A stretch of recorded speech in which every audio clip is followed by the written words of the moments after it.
नमस्कार. मालिकेच्या पुढील काही भागांमध्ये आपल्याला खूपच जबरदस्त ट्विस्ट पाहायला मिळणार आहे. आता अर्जुनला त्याचबरोबर प्रतिमा या दोघांनाही एकाच वेळी संशय आलेला आहे, ती म्हणजे प्रिया ही तन्वी नाही आहे. प्रतिमाने तर सायलीला सांगितलेलं आहे की ती माझी तन्वी असू शकत नाही, ती दुसरंच कोणीतरी आहे, माझी तन्वी तर तू असेल किंवा तुझ्यासारखी असली असती असं प्रतिमा सांगते. एवढ्यावरच प्रतिमा थांबत नाही, तर ती सायलीला सांगते की तू मला आई म्हण, मी तुझी आई, तुझी आईच आहे, तू मला आई म्हण. सायलीला खूप छान वाटतं. सायलीने प्रतिमाला आई म्हणण्याचा निर्णय घेतलेलाही असतो, पण पुन्हा सायली म्हणते की नाही नाही प्रतिमात्या, मी हे नाही करू शकत, कारण जर मी असं केलं तर हे खूपच चुकीचं ठरेल, कारण तेव्हा प्रियाला म्हणजे तन्वीला हे अजिबात आवडणार नाही असं इकडे प्रतिमाला सायली सांगते. तेव्हा मात्र सगळ्यांनाच धक्का बसतो, कारण सायली ही कशी आहे हे सगळ्यांना माहिती आहे. परंतु प्रतिमाला सायलीने स्पष्ट सांगितलेलं असतं, जर का मी म्हटलं की हे असं आहे आणि मी जर म्हटलं आई, तर प्रियाला ते आवडणार नाही. या बाबतीत सायलीला पूर्ण गॅरंटी असते, म्हणून तर तिने हा निर्णय घेतलेला असतो. तर आता अर्जुन, सायली ही प्रतिमाची मुलगी आहे हे त्यालाही वाटत आहे, पण प्रिया ही प्रतिमाची मुलगी नाही आहे, म्हणजे तन्वी नाही आहे हे सत्य शोधून काढणार आहे. त्यासाठी तो मधुभाऊंची भेट घेणार आहे. त्याचबरोबर तो रविराजला विचारणार आहे की कोणत्या गोष्टीच्या जोरावरती सिनियर तू ठरवलं होतं की ही तन्वी आहे. आणि जेव्हा रविराज त्याला सांगेल की मी DNA टेस्ट केली होती, DNA टेस्टचे रिपोर्ट तर तुलाही दाखवले होते, तूच तेव्हा मला बोललेला होता की DNA टेस्ट करा, कारण ही कोणीही मुलगी येईल आणि आपल्याला सांगेल की मी तन्वी आहे, तर त्याच्यावर विश्वास कसा ठेवायचा असं तूच सुचवलेलं होतं, म्हणून तेव्हा आम्ही DNA टेस्ट केली होती. आणि त्याचबरोबर DNA टेस्टपेक्षाही महत्त्वाची गोष्ट होती, ती म्हणजे तिच्या पायावरती असलेलं तुळशीपत्र. आणि ते तुळशीपत्र पाहिल्यानंतरच माझी खात्री पटली की ती माझी तन्वी आहे, आणि मग मी ठरवलं की तिला ॲक्सेप्ट करायचं. हे सगळं रविराज अर्जुनला सांगतो. मग अर्जुन रविराजला म्हणतो की आता एकमेव व्यक्ती जी आहे ती म्हणजे मधुभाऊच आपल्याला सांगू शकणार आहेत की नक्की काय आहे. कारण रविराजने इकडे अर्जुनला सांगितलेलं असतं की मलाही डाऊट येतोय, मलाही असंच वाटतंय की ही माझी तन्वी नाही आहे. जसं तू सांगितलं प्रतिमाला असं वाटतंय ना, सेम मलाही तसंच वाटत आहे असं इकडे रविराज हा अर्जुनला सांगतो. आता मधुभाऊंची भेट घेतल्यानंतर मधुभाऊंकडून काय कळणार आहे, म्हणजे मधुभाऊंकडून ही गोष्ट अर्जुनला कळणार आहे की तुळशीपत्र हे प्रियाच्या पायावर नसून ते सायलीच्या पायावर आहे. आणि हे जेव्हा मधुभाऊंकडून समजणार, तेव्हा मधुभाऊ आणि त्याचबरोबर अर्जुन यांच्या भेटीमध्ये जी गोष्ट कळणार आहे, त्यानंतर अर्जुनला समजणार आहे की म्हणजे काय. तर सायलीला जेव्हा तो येऊन सांगतो की हे तुळशीपत्र आहे ते प्रियाच्या पायावर नाही आहे, आणि मला सिनियरने सांगितलेलं आहे की तुळशीपत्र हे प्रियाच्या पायावर आहे, हे सगळं जेव्हा सायलीला समजतं, तेव्हा सायली अर्जुन आणि घरातील सर्वांना सांगते की तुळशीपत्र हे प्रियाच्या पायावर नसून माझ्या पायावर आहे, आणि तिथेच प्रियाचा पर्दाफाश होतो. तर हे सगळं पाहण्यासाठी चॅनलला सबस्क्राईब करा, चॅनलशी कनेक्टेड राहा, हा व्हिडिओ नक्की शेवटपर्यंत पहा. तर इकडे अर्जुनला वारंवार शंका येत आहे. अर्जुनचं एकच म्हणणं आहे की नाही, मला शोध घ्यायचाच आहे, म्हणून तो प्रियाला आता म्हणतो की मी तुला सगळ्यात भारी गिफ्ट देणार आहे असं म्हणत तो प्रियाकडे जातो आणि प्रियाला म्हणजे तन्वीला म्हणतो की तन्वी, तुला हे गिफ्ट. प्रियाला भारी वाटतं. सायलीला ती अगदी ॲटिट्यूड वगैरे दाखवते, तिला असं वाटतं की बघ सायली, तुझा नवरा मला गिफ्ट देतोय, असा ॲटिट्यूड ती सायलीला दाखवत असते. आणि मग अर्जुन तिला म्हणतो की डोळे बंद कर, डोळे उघडे नको ठेवू, मी तुझं गिफ्ट तुझ्याकडे घेऊन येतोय, तू डोळे बंद कर. आणि तो तिला डोळे बंद करायला लावतो. आणि मग तेव्हा कळतं तिला की नक्की गिफ्ट काय आहे, नक्की गिफ्ट कसं असणार आहे. आणि ती डोळे उघडते आणि पाहते, तर अर्जुनने तिच्या समोर पकडलेली असते ती प्रतिमाची साडी. कारण एखाद्या मुलीसाठी तिच्या आईची साडी, त्यात पण ती 20 वर्षापूर्वीची, जेव्हा तन्वी लहान होते तेव्हाची ती साडी असते. आणि अर्जुनला असं वाटत असतं की ती साडी म्हणजे हिच्यासाठी हिचं सर्वस्व असणार आहे, हिच्या आईची, ही लहान असतानाची ती आठवण आहे, म्हणजे हिला कळणार की ही साडी काय आहे ते. असं अर्जुनला वाटत असतं. म्हणून तर अर्जुनने हे सगळं प्लॅनिंग केलेलं असतं. आणि ही साडी जेव्हा तो प्रियाच्या समोर पकडतो आणि म्हणतो, हे घे तुझ्या आईसाठी, हे तुझं सगळ्यात मोठं गिफ्ट, म्हणजे तुझ्या आईची साडी हे तुझ्यासाठी असलेलं सगळ्यात मोठं गिफ्ट आहे, असं तो सांगतो. तेव्हा मात्र इकडे प्रियाला धक्का बसतो. तिच्या चेहऱ्यावरचा रंग उडलेला असतो.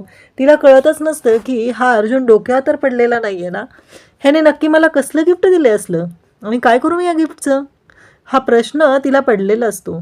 आणि अर्जुन बरोबर तिच्या चेहऱ्यावरचे भाव पाहत असतो. त्याच्या लक्षात येतं की ही तन्वी नाही आहे, म्हणजेच ही कोणीतरी ढोंगी आहे. हिला जर हिच्या आईची साडी मी दाखवली तरी हिच्या चेहऱ्यावरचे एक्सप्रेशन पूर्णपणे बदललेले आहेत. हिला जराही काही वाटलेलं नाही. आईची साडी ही हिच्यासाठी किती महत्त्वाची असली पाहिजे असं अर्जुनला वाटत असतं. परंतु प्रियाला तसं काहीच वाटलेलं नसतं. आणि अर्जुनने अगदी त्याच्या वकिली बुद्धीने त्याने पकडलेलं असतं प्रियाला रंग्यात. म्हणजे प्रियाला साफळ्यात ओढण्यासाठीचा हा अर्जुनचा एक डाव असतो. आणि त्या डावामध्ये पूर्णपणे प्रिया अडकलेली असते. प्रियाला कळलेलंही नसतं की अर्जुनने कशा पद्धतीने तिला जाळ्यात ओढलं आणि ती त्यात कशी अडकली, ही गोष्ट प्रियाला समजलेलीही नसते. अर्जुनने मात्र वकिली डोक्याने सगळं काही शोधून काढलेलं असतं. आणि त्यानंतर आपल्याला पाहायला मिळतं की अर्जुन सायलीकडे येतो आणि सायलीला म्हणतो, बघितलं का सायली, तुम्हाला मी सांगतोय, अहो तिच्यासाठी आईची साडी किती महत्त्वाची असली पाहिजे, पण तिला काहीच नाही वाटत. तुमच्या लक्षात येतंय का, आता मला सिनियरची भेट घ्यावीच लागेल आणि सिनियरला भेटून सांगावंच लागेल की नक्की काय आहे. कारण सिनियरने कोणत्या गोष्टी बघून तिला, म्हणजे ती तन्वी आहे हे सगळ्यांच्या समोर आणले, हे मला शोधावं लागेल. सायली म्हणते, अर्जुन सर तुम्ही काहीतरी वेगळा अर्थ लावताय. अहो ती मुलगी अशीच आहे, तुम्हाला नाही माहिती, मी तिला लहानपणापासून ओळखते, म्हणून सांगते तुम्हाला, ती स्वार्थी आहे आणि तिला एक्सपेन्सिव्ह गोष्टीच आवडत असतात, तिला ह्या बाकीच्या गोष्टी अजिबात आवडत नाहीत, हे मी तुम्हाला सांगते ना.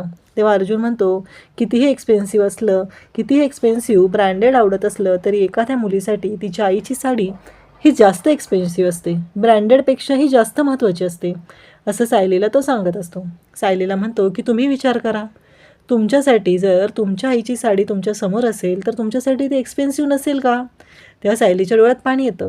आणि मग अर्जुन म्हणतो की मला शोधायचं आहे, मी सिनियरला विचारतो की नक्की काय घडलेलं आहे, कोणत्या बेसिसवर त्याने ठरवलेलं होतं की ही त्याची तन्वी आहे. असा विचार करत अर्जुन आता रविराजकडे जातो. अर्जुन रविराजला म्हणतो की सिनियर, मला तुझ्याशी बोलायचं आहे, मला ना डाऊट येतो आहे.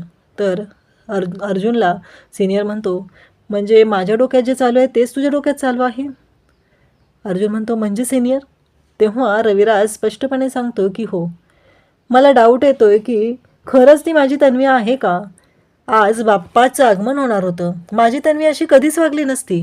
एकतर तिच्यासाठी खूप मोठा उत्साह असायचा, तो खूप आनंदाने ती हे सगळं करायची, पण आज जे ही तन्वी वागली त्याच्यामुळं ना मला कळतच नाही आहे, म्हणजे मी खरं मानू का खोटं मला कळतच नाही आहे, असं रविराज सांगतो. तेव्हा रविराजला अर्जुन सांगतो की तुला माहिती आहे का, आज प्रतिमा त्या सायलीला काय म्हणाली. तेव्हा रविराज म्हणतो, काय म्हणाली आहे. प्रतिमा आत्ता सायलीला असं म्हणाली आहे की तूच माझी मुलगी आहेस, तू मला आई म्हण, कारण ती आहे ना, ती तन्वी माझी मुलगी नाही आहे, असं तिनं सायलीला सांगितलं आहे.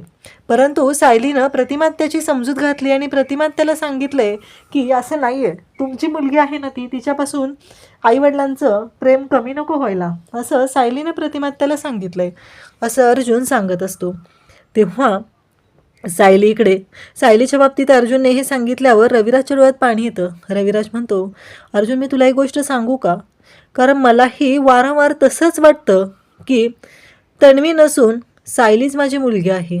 तू बघितलं ना, अगदी त्या दिवशी मोदक बनवले, ते सुद्धा हुबेहूब तिने प्रतिमासारखे बनवले, तिनं सगळ्या गोष्टी प्रतिमासारख्या करते.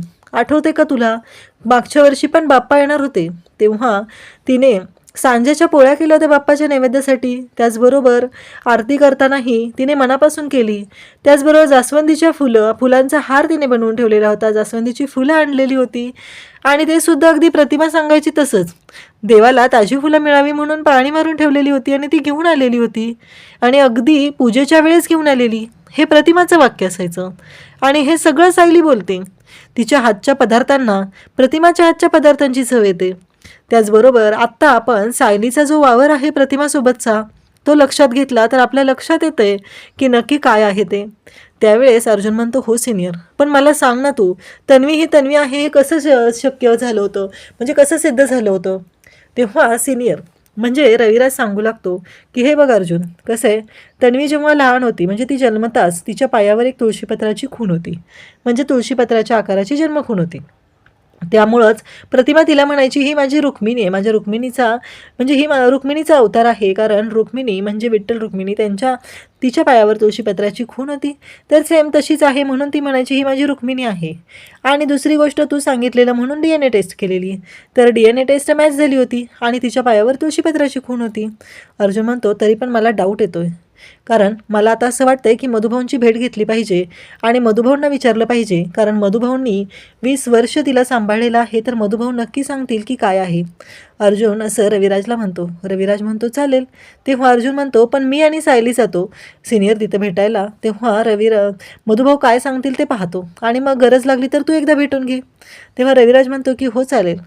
मग अर्जुन त्याच्या रूममध्ये येतो. सायलीला म्हणतो की मी आत्ता सिनियरला भेटून आलो आहे, नक्की कोणत्या गोष्टीवरून त्याने तन्वी ही म्हणजे प्रिया ही तन्वी आहे हे सगळ्यांच्या समोर आणलं. तर मला सिनियरनं सांगितलं DNA टेस्ट केली होती आणि दुसरी म्हणजे तन्वीच्या पायावर एक अशी जन्मखूण होती की जी दुसरं कोणाच्याच पायावर असू शकत नाही. तेव्हा सायली म्हणते म्हणजे अहो पण प्रियाच्या पायावर अशी कोणती जन्मखूण नव्हती, मी तिला लहानपणापासून बघितलंय, ती जेव्हा आली होती ना तेव्हा मी मोठी होते, मला कळायचं ती आश्रमात आलेली तेव्हा. अर्जुनला ती विचारते पण तिच्या पायावर कोणती जन्मखूण होती म्हणून सांगितले तुम्हाला रविराज सरांनी. तेव्हा अर्जुन सांगतो की तन्वीच्या पायावर तुळशीपत्राची जन्मखूण होती. तर सायलीला धक्का बसतो. सायली गप्पच राहते. अर्जुन म्हणतो काय झालं मिसेस सायली, बोला ना तुम्ही. तेव्हा सायली म्हणते अर्जुन सर तुम्हाला एक गोष्ट सांगू का. तेव्हा अर्जुन म्हणतो आता बोला ना काय झालंय. तेव्हा सायली सांगू लागते की अर्जुन सर ती तुळशीपत्राची जन्मखूण माझ्या पायावरती आहे. अर्जुनला धक्का बसतो. अर्जुन म्हणतो की सायली तुमच्या लक्षात येते का, मी जेव्हा मधुभाऊंना भेटलो होतो आणि आश्रमातली जे मुलांच्या सामानाची लाल गाठोडी होती ते गाठोडे मी मिळवण्याचा प्रयत्न करत होतो. सायली म्हणते काय. तेव्हा अर्जुन म्हणतो हो, पण त्यातील तुमचं आणि तन्वीचं गाठोडं गायब झालेलं होतं, म्हणजे मला आणि प्रतिमात त्याला जे वाटतं तुम्ही तन्वी आहात ते खरं आहे, कारण तुमच्या पायावर जन्मखूण आहे. हे ऐकल्यानंतर सायलीला धक्का बसतो. सायली म्हणते काय, आणि अक्षरशः ती अर्जुनला मिठी मारते, ती रडायला लागते, तिला वाईट वाटलेलं असतं. तेव्हा अर्जुन म्हणतो की आपण उद्याच्या उद्या मधुभाऊंना भेटायला जाऊया आणि मधुभाऊंना भेटून ह्या सगळ्या गोष्टींचा उलगडा करूया. तेव्हा सायली म्हणते की हो. आणि मग अर्जुन आणि सायली दोघंही मधुभाऊंना भेटायला जातात. सायली रात्रभर झोपलेली नसते, कारण तिचे आईबाबा तिच्या समोर होते. तिलाही जाणवायचं रविराज सरांना भेटल्यानंतर रविराज सरांनी मायेने तिच्या डोक्यावरती हात ठेवल्यानंतर हा स्पर्श ओळखीचा आहे. जेव्हा जेव्हा ती प्रतिमाकडे जाते, प्रतिमाला भेटते, प्रतिमाला बोलते, तेव्हा तेव्हा तिला जाणवतं की हा स्पर्श ओळखीचा आहे. आणि आज कुठंतरी तिला मनातून वाटत होतं की तिचे आईबाबा तिला मिळालेले आहेत, पण हे सगळं प्रियाने तिचं सुख ओरबाडून घेतलेलं आहे. या गोष्टीचा तिला त्रास झालेला असतो आणि त्याहीपेक्षा आनंद झालेला असतो की ज्या घरापासून ती दूर झालेली होती आणि आज त्याच घरात ती सून म्हणून आलेली आहे. तिचे आईबाबा, तिचे सर्व कुटुंब तिला मिळालेलं आहे. आणि मग अर्जुन आणि सायली मधुभाऊंना भेटायला जातात. अर्जुन मधुभाऊंना नमस्कार करतो, सायली मधुभाऊंना नमस्कार करते, त्यांना मिठी मारते आणि अर्जुन मधुभाऊंना सांगतो की मधुभाऊ मला तुम्हाला एक गोष्ट विचारायची. मला एक सांगा, सायली जेव्हा आश्रमात आली तेव्हा ती कशी होती आणि प्रिया आश्रमात आली तेव्हा कशी होती. आणि दुसरी एक गोष्ट, प्रियाच्या पायावर तुळशीपत्राची जन्मखूण होती का. तेव्हा मधुभाऊ म्हणतात नाही, कारण आश्रमात येणाऱ्या प्रत्येक लहान मुलाचा मी फोटो काढलेला आहे, कारण जेव्हा ते मोठे झालेले असतात तेव्हा ते ओळखू आले पाहिजेत ना, त्यांची ओळख पटवायला कोण आलं तर, त्यासाठी. आणि त्याचबरोबर त्यांच्या अंगावर कोणती जन्मखूण असेल तर तेही मी लिहून ठेवलेलं आहे. तर ते सगळे गाठोडे होते आश्रमात. तेव्हा अर्जुन म्हणतो नाही, नेमकं सायली आणि प्रिया यांचंच गाठोडं त्यातून गायब झालेलं आहे, जेव्हा ती पोलिसांनी सील केलं होतं आश्रम त्यानंतर. तर मधुभाऊंना धक्का बसतो. मधुभाऊ म्हणतात असं कसं. आणि सावतर एक श्रीमंत घरातली मुलगी होती, तिच्या हातात एक खेळणं होतं, सुंदर फ्रॉक होता तिच्या अंगावरती आणि ती 2000 साली आश्रमात आली होती, हे मधुभाऊ सांगतात. तेव्हा ती एक 5-6 वर्षाची असेल. तेव्हा अर्जुनला धक्का बसतो. अर्जुन म्हणतो खेळणं कसलं होतं मधुभाऊ, तुम्ही मला सांगू शकाल का. आणि मग मधुभाऊ सांगतात की अशी एक बाहुली होती आणि ती बाहुली तिच्या हातात होती. त्याचबरोबर फ्रॉक पण खूप सुंदर होता. पण जेव्हा प्रिया आश्रमात आली तिच्या अंगावरती फाटका फ्रॉक होता युनिफॉर्मचा आणि ती गरीब घरातली वाटत होती. आणि सायलीनंतर 2 वर्षांनी ती आश्रमात आलेली आहे आणि जेव्हा आश्रमात आली तेव्हा ती 4च वर्षांची होती. तेव्हा मधुभाऊ सांगतात की तिच्या पायावर कोणतीही जन्मखून नाही. जन्मखून तर सायलीच्या पायावर आहे हे मधुभाऊ पण सांगतात. आणि मधुभाऊ म्हणतात की माझी सायली रुक्मिणीचं रूप आहे, तिच्या पायावर तुळशीपत्राची जन्मखून आहे. सेम हेच वाक्य रविराजने अर्जुनला सांगितलेलं असतं. आणि आता सायलीलाही कळलेलं आहे की प्रियाने तिच्या आईबाबांना ओरबडलेलं आहे, तिच्या आईबाबांचं सुख प्रियाने घेतलेलं आहे.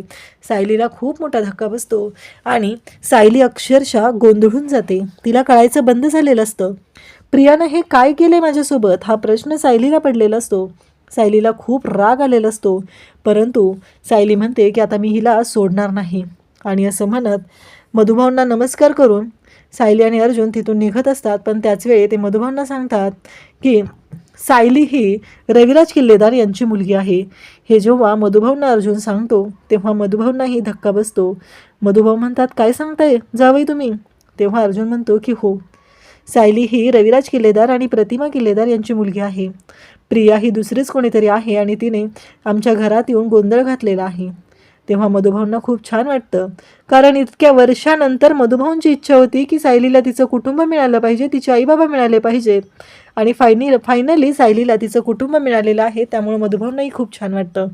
आता सायली आणि अर्जुन घरी आलेले असतात. पण आता पुढची स्टेप त्यांना फॉलो करायची असते. सायलीला खूप राग आलेला असतो. सायली येते आणि प्रियाच्या खानदेशी कानाखाली वाजवते. प्रियाला कळतच नाही की हिनं का मारलेलं आहे आणि सायलीनंही सांगितलेलं नसतं. अर्जुनही तिथं असतो. तेव्हा अर्जुन म्हणतो की तू काय केलंय ना हे मला चांगलंच माहिती आहे. प्रिया घाबरते. प्रियाला असं वाटतं की सायलीने आता ह्याला सांगितलं की काय मी हिला ढकलून दिले ते, त्यामुळे ती काहीच बोलत नाही, तिथून निघून जाते. आणि अर्जुन सायलीला म्हणतो की खरंच आज तुम्हाला सॅल्यूट, आज तुम्ही पहिल्यांदा हे काम भारी केलेलं आहे. आणि फायनली माझी जी बालमैत्रीण होती तीच माझी बायको म्हणून माझ्या आयुष्यात आलेली आहे. या गोष्टीचा आनंद अर्जुनला खूप झालेला असतो. अशाच अपडेटसाठी चॅनलला सबस्क्राईब करा. थँक्यू. नमस्कार.